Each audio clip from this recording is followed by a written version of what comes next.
He's pretending to be crazy. Lavrov suggested that Ukraine return to security guarantees that would give Russia the right to veto assistance from other guarantors. Budapest, Geneva, or Istanbul again? Where will Putin not be afraid to fly for a meeting with Zelensky? Or will he prefer to hole up in the Kremlin until the very end? Half the budget goes to war. Russia is raising taxes again. We'll tell you very soon which Russians Putin will hit first. The elimination of war criminals continues. Special operations forces have reported and shown how Russian Lieutenant General Obachev was seriously wounded. More on this and other topics right now. In the meantime, subscribe to the Ukraine Today channel and like this episode. Russia will not agree to security guarantees for Ukraine that are developed without Moscow's participation, said Russian Foreign Minister Sergei Lavrov. According to him, Russia agrees that Ukraine's security guarantees should be provided on an equal basis with the participation of countries such as China, the US, the UK, and France.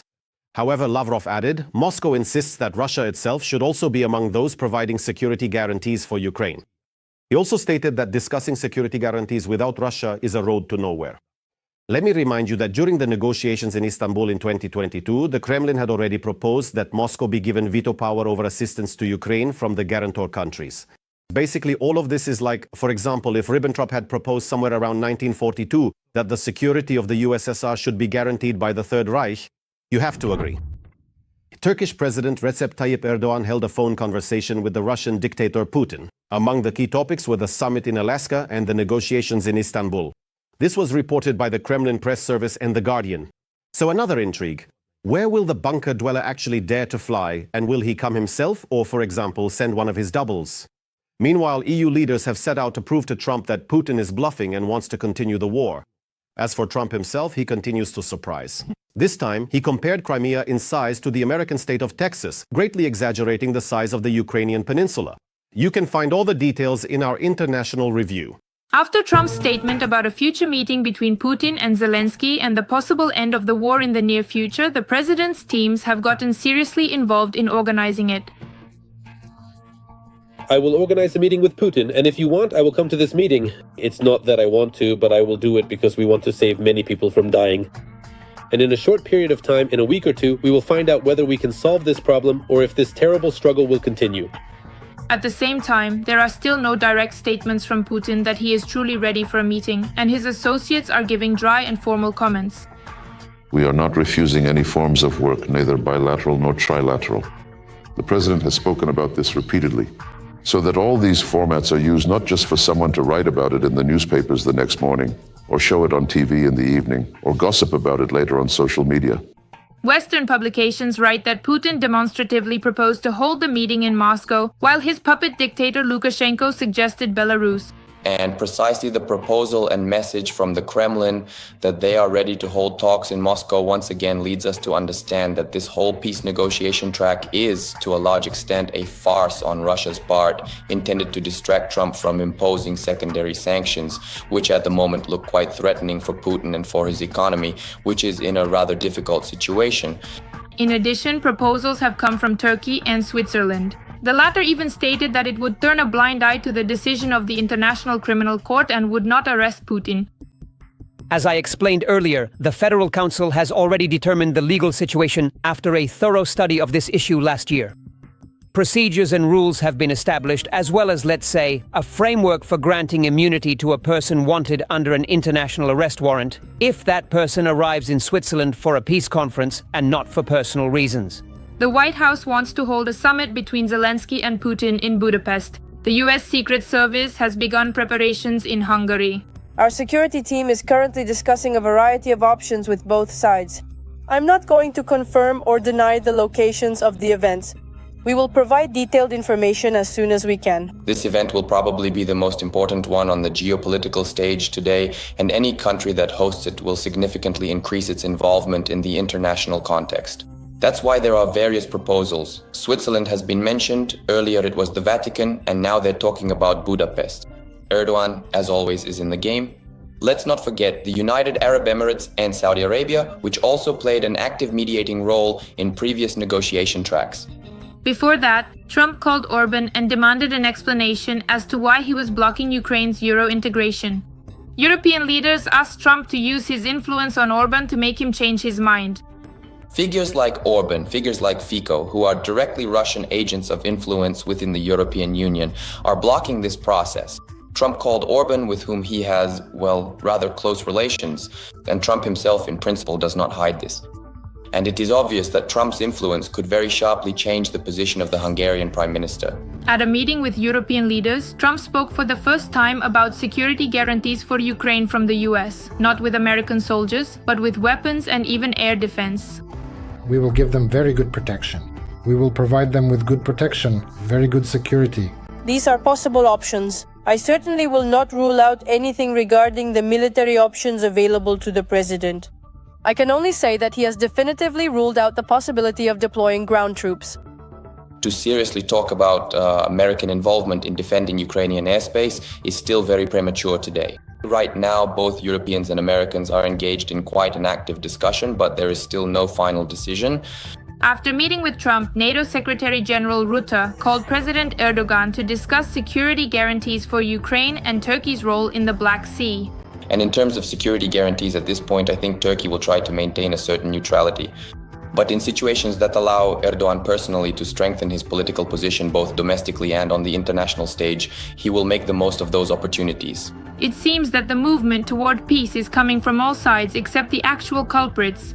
And Putin, aside from general statements, still hasn't shown any real interest in ending the war. Russia struck Poland. The Ukrainian Military Resource Defense Express believes that the explosion last night near Warsaw may have been caused by a Russian Shahed drone, while the Polish Ministry of Defense claims it was a decoy drone. All the details are coming up right now in our military review. Russia struck Poland with a Shahed drone, Polish media report. It is reported that a bright flash appeared in the sky, followed by a powerful explosion. Windows were blown out in nearby houses, and a crater formed at the site where the object hit. About 10 countries are ready to send troops to Ukraine as part of a peace agreement, Bloomberg reports. The agency, citing sources, writes that European leaders are actively using Trump's official support to prepare a new package of security guarantees for Ukraine. Meanwhile, Reuters reports that the US and NATO are already developing security guarantees for Ukraine. After stating that the United States is preparing security guarantees, Trump clarified that they themselves will not be the ones providing those guarantees. So, the Europeans and some non-European countries are preparing something, and the Americans are working on it as well. Therefore, even if this happens, what role will the United States play in it? None. Neither Trump nor his team intend to take any responsibility for this. Whether as a mockery or out of foolishness, immediately after the meeting between dictator Putin and US President Donald Trump, the Russians began storming Ukrainian armed forces positions under the American flag. Ukrainian defenders responded instantly to the Russians' hype, and soon information emerged about the enemy being destroyed. Tomorrow, Trump will send Putin packing. They will burn that flag, but they won't burn this one, because as far as I know, that crew and their vehicle have already been destroyed. That's it. There will be others. The United Kingdom is ready to deploy its armed forces to protect Ukraine's air and maritime space, but rules out the presence of its troops near the line of contact with Russia. The Guardian reports this, citing sources in the British government. Britain, France, and whoever else from the coalition of the willing are ready to send troops after the war ends. Not even after a ceasefire, but after the war is over. We don't see the end of the war yet. So for now, all of this is just wishful thinking. Meanwhile, while politicians are talking, the Russians are advancing in the Serebryansky forestry and near Olgovsky, according to Deep State. At the same time, the Ukrainians are having success in the Kursk direction. During a strike on a Russian convoy in the Kursk region on August 17th, the defense forces severely wounded Russian General Isidula Obachev. A total of 40 occupiers were eliminated. Some Russian telegram channels are reporting this. Putin or his generals believe that the Ukrainian armed forces operation in Kursk is over and that no further strikes should be expected from the Ukrainian military in this direction. They are concentrating their forces on the directions of the main attacks. And the main direction of these attacks is currently in the east. While talking about peace, Putin continues to kill and maim people. On the night of August 20th, the Russian army struck Okturka in the Sumy region. As a result of the attack, 14 people were injured, including children. The Izmail district of the Odessa region was also hit, damaging port infrastructure and causing casualties. The Druzhba oil pipeline may soon be out of commission for good. The artery through which Russian oil was pumped to Hungary and Slovakia, both friendly to the Kremlin regime, is now being successfully targeted by regular Ukrainian drones. We will discuss the possible consequences for the economies of these countries and for international relations. Druzhba on pause. Ukrainian defenders have imposed their own sanctions on the Druzhba oil pipeline. On the night of August 18th, the pumping of Russian oil through the Druzhba pipeline was completely halted. This was made possible by the efforts of the Ukrainian Armed Forces drone units under the command of Magyar. It was they who struck the Nikolskoye oil pumping station in Russia's Tambov region. The Druzhba oil pipeline is taking a break, a complete halt to oil pumping for an indefinite period. The Nikolskaya oil pumping station in the Tambov region of the Russian Federation was deflowered by the birds of the 14th Regiment of the Ukrainian Armed Forces drone units. The Druzhba oil pipeline is the largest Russian pipeline through which oil is supplied to Europe. It was built back in 1960. In the Belarusian city of Mozyr, it splits into northern and southern branches. The northern branch of the pipeline runs through Belarus and Poland to Germany, while the southern branch goes through Ukraine to Slovakia, the Czech Republic, and Hungary. At the beginning of 2023, due to sanctions imposed by the EU on the northern branch of the oil pipeline, deliveries to Germany stopped. And at the beginning of this year, the Czech Republic also refused to import Russian oil through the pipeline. Discussions about the possibility of stopping oil deliveries through the Druzhba pipeline have been going on for a long time. And it was clear that this was not a stable supply channel for the respective energy resource. Only Slovakia and Hungary did not heed this. The authorities of these countries are well-known friends of Putin. But friendship doesn't last forever, at least not the pipeline, especially considering that it is a legitimate target for Ukraine. After all, Moscow uses the revenues from oil product exports to wage war. But Hungary disagrees here as well. Immediately after the shutdown of Druzhba, they once again started blaming Ukraine for all mortal sins. They claimed that Kyiv was allegedly striking at Budapest's energy security and generally trying to drag Hungary into the war. Ukraine has once again attacked the oil pipeline leading to Hungary, which resulted in the suspension of oil supplies to our country. Another attack on our energy security is outrageous and unacceptable. Brussels and Kyiv have been trying to drag Hungary into the war in Ukraine for 3.5 years now, and the increasing Ukrainian attacks on our energy security are also aimed at this. So let us make it clear once again, this is not our war, we have nothing to do with it, we want to stay as far away from it as possible, and as long as we are in power, we will keep our distance from it. And then Szijjártó started making threats, saying that Budapest could influence Ukraine's electricity supply. We will come back to this a little later. As for the most furious statement from the main pseudo-pacifists, whose money is funding Russian missiles flying at Ukrainian cities, it was answered by Ukraine's Deputy Foreign Minister Sybiga. The foreign minister reminded that Hungary had repeatedly been warned about Russia's unreliability as a partner, but despite this did everything possible to maintain its dependence on the Russian Federation. Now, Sybiga recommended that they send their complaints and threats to their friends in Moscow. Moreover, the Hungarians don't have a real problem as much as they are simply outraged. After all, they do have an alternative route. The potential destruction of the Druzhba oil pipeline would ultimately have no significant consequences for the Hungarian and Slovak economies in the long term, for one very simple and fundamental reason. They possess the technical capability and the necessary infrastructure to adequately supply themselves through alternative routes with non-Russian oil and other essential non-Russian energy resources. First and foremost, we are specifically talking about the significant Adriatic route, which is widely known as the Janaf pipeline, a crucial energy infrastructure project that prominently runs through the country of Croatia. Its capacity is sufficient to meet the needs of both Hungary's MOL and Slovakia's Slovnaft. And here, the situation is more difficult for Slovakia than for Hungary. The fact is that Russian oil is heavier, and in order to use lighter grades, the refineries will need to be modernized. Both Hungary and Slovakia have already adapted part of their capacities to process lighter oil. Some of the existing facilities, however, are still specifically configured and meticulously set up primarily and exclusively for the processing and handling of the Urals grade of crude oil. However, the significantly bigger blow here, of course, is undeniably to Slovakia, because according to the very latest available data, Hungary has consumed up to fully half of all Russian oil in its overall energy mix. But Slovakia in the past may have received 100% of its oil specifically from Russia.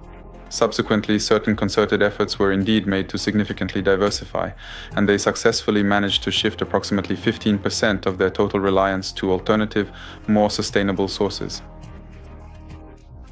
This just means that everything needs to be done in a timely manner. But overall, there won't be any major problems in the future.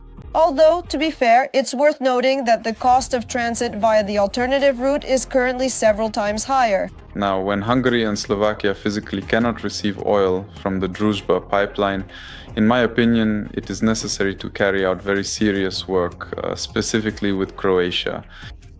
After all, Croatia is inflating the cost of transit several times over, almost by a factor of 5. And this is currently creating significant difficulties for the continued normal and efficient operation of industrial facilities in both Hungary and Slovakia. As for Hungary's threats regarding electricity supplies to Ukraine, which we mentioned earlier, it will not be so easy for them to make those threats a reality. After all, both Hungary and Slovakia are connected to the pan-European system, and no one will allow them to unilaterally decide to stop supplies. The war and sanctions have drained the Russian budget. Just consider this. In the first half of the year, the state budget ran a colossal deficit of almost 5 trillion rubles. What awaits the Russian economy and its people in the near future if Putin does not urgently redirect funds to the needs of the country instead of the war? The war is costing the Kremlin dearly. The budget deficit of the Russian Federation for the first 7 months of 2025 amounted to $54 billion. This was written on his page by the head of the office of the President of Ukraine, Andriy Yermak. Russia's budget today is a bubble. In July alone, the deficit reached a staggering $13 billion. From January to July, it reached $54 billion. This is more than the annual expectations. Expenses have increased by 28% year-on-year. Revenues only by 2.8%. You can pretend to be sour on all you want, but when your economy is collapsing because of the war, you're just a sinful golem hiding your tattered pocket from the eyes of the world. 13 billion rubles is more than the annual expectations. The gap between revenues and expenses is simply catastrophic. Russian economists are also talking about a budget hole, big but not quite that big. The situation is becoming much worse than it was in 23 to 24. If in previous years the authorities, although they constantly missed their budget deficit targets, promising a trillion, 1.5 trillion rubles, but ending up with a budget hole of 3.5 trillion rubles, then this year the situation has become truly grim. The war has been going on for 3.5 years now. There is a systematic destruction of the civilian sectors of the economy. Dozens of industries have become structurally unprofitable. There has been a sharp decline in oil and gas revenues. And now we see that just in January to July, in the first 7 months of this year, the budget deficit has already exceeded the entire revised plan for the current year, 4.9 trillion rubles. And just for a moment, this is 4 times more than what the Ministry of Finance originally planned at the end of last year when they were adopting the budget for the current year. Back in the spring, The Economist reported that since the end of 2024, a sharp downturn has begun to take shape in the Russian economy. The downturn followed a period when the Russian economy was showing growth, despite sanctions and the war. This was facilitated by generous budget injections, high commodity prices, and the militarization of the economy. The high-frequency index calculated by Goldman Sachs shows that since the end of last year, Russia's annual GDP growth has dropped from about 5% to roughly 0. VB, the Russian Development Bank, finds similar trends in its assessment of monthly growth. The business turnover indicator calculated by Bank, Russia's largest lender, has declined. The government, though more cautious, acknowledges that something is happening. At the beginning of April, the central bank noted that recently a number of sectors have seen a decline in production due to a sharp drop in demand. Despite the figures and expert opinions, Putin has his own view of the budget situation. As for the federal budget, the situation here is stable. A couple of weeks ago, he said that all Russians have paid for the war through a surge in prices and a budget deficit. And now he says we will all be reducing military spending. But we see that, in reality, military spending is growing by 25 to 30% year over year, and it will continue to grow next year, which means accordingly that this will lead to money printing. The sixth year will be a year of the harshest austerity, and Russians should prepare for tightening their belts for unpopular decisions and for an even more aggressive increase in all types of levies. Monopoly tariffs, utilities, recycling fees, excises, duties, the failure of entire national projects, and cuts in spending on the population, the social sphere, healthcare, and education. The situation is so stable that, according to the main intelligence directorate of Ukraine, in many regions of the Russian Federation, one-time payments to those who sign a contract with the Russian army have been almost halved. Against the backdrop of a federal budget deficit and worsening financial problems, one-time payments for those who sign a contract with the army have been reduced in the following regions. In Bashkiria, from 1.6 million rubles to 1 million. In the Yamalo-Nenets Autonomous Okrug, from 3.1 million to 1.9 million rubles. In the Belgorod region, payments have dropped from 3 million to just 800,000. And in the Nizhny Novgorod region, from 3 million to 1.5 million rubles. In July, the EU introduced its 18th package of sanctions and lowered the price cap on Russian oil from $60 to approximately $47.6 per barrel. Because of this, according to Bloomberg, Russia's oil revenues fell by a third in the second month of summer. And although the real state and deficit of the budget are known only in the Kremlin, it seems that the default of the Russian economy is not far off. It's the shining hour for all of Putin's media entourage. The meeting in Alaska is supposedly a triumph for the bunker dweller. So how did Skabiva, Solovyov, and the other Popovs react to the fact that their boss will actually have to meet with Zelensky in person? All the details are coming up right now, but in the meantime, give this episode a like and don't forget to subscribe to the YouTube channel Ukraine Today. This week, news from Russia is once again breaking records for absurdity. From cardboard anti-drones and hazel trees that speed up summits, to mothers being advised to send their sons to the front, and entire battalions of censors rewatching every film in the country. It seems that ordinary life has somehow lost touch with reality. So let's go through it step by step. The other day, television came up with an unexpected explanation for why the Trump-Putin meeting was organized so quickly. It turns out it's all because of the hazel tree. I'll explain why the summit started so quickly. Because there was a meeting between the two presidents. At Valdai, in a rather informal and relaxed setting, both Lukashenko and Putin explicitly mentioned that the advanced and highly effective Hazel system has now been officially put on combat duty, and its extensive mass production has already commenced.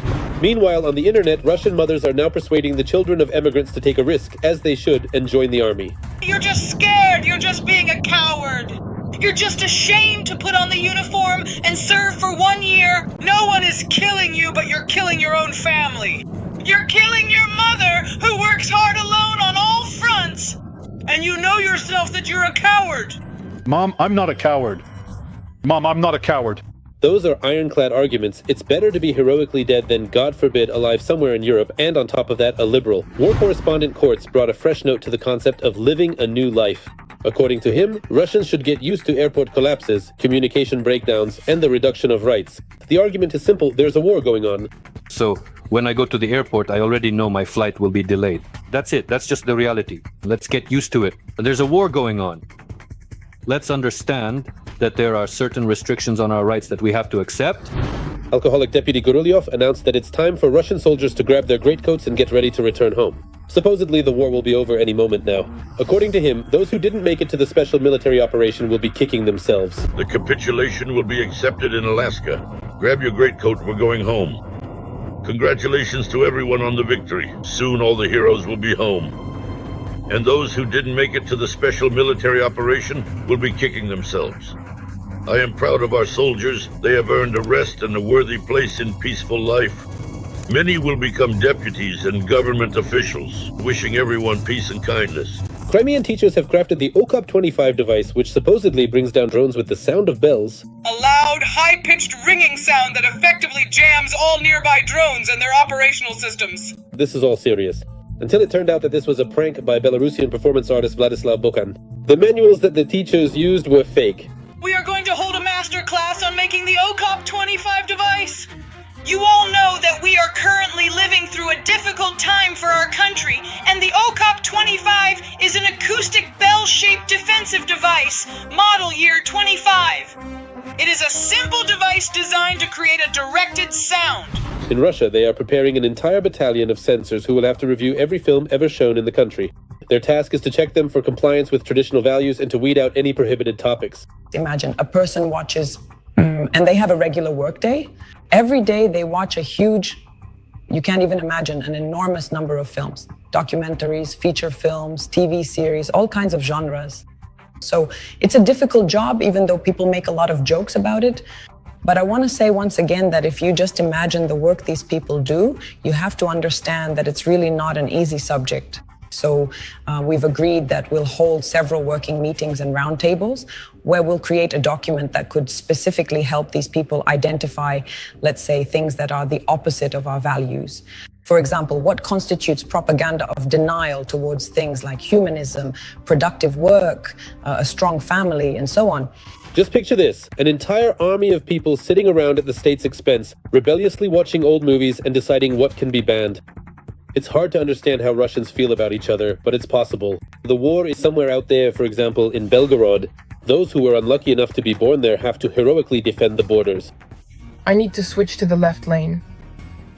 And there's a man in some tiny car, like a Matiz or something, I don't know, and he rolls down his window. So I'm like, with an attitude, what? Now I'm going to explain to him that I need to turn left. And you know what he says to me? Quote, "Why the hell did you come here? It's already crowded without you. You should have stayed in your Belgorod defending the borders." Are you all out of your minds? Every voice matters. Join our community, support independent journalism and help us bring you the truth from Ukraine. Become a member of Ukraine Today. Join us now.